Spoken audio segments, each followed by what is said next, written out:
Oi, gente, tudo bem?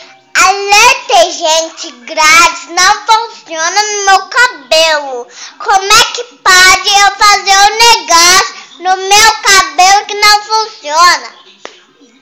É legal isso, mano? Você vai me reclamar se tem escolha, se tem grátis. Me fala. Viva, eu tô de lavar roupa. A gente vai fazer um pregressial. Primeiro a gente vai pressinar o cabelo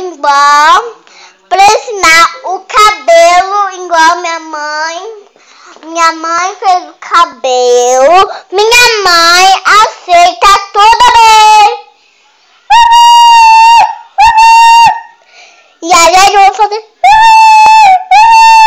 Tchau, gente. Nessa hora da manhã.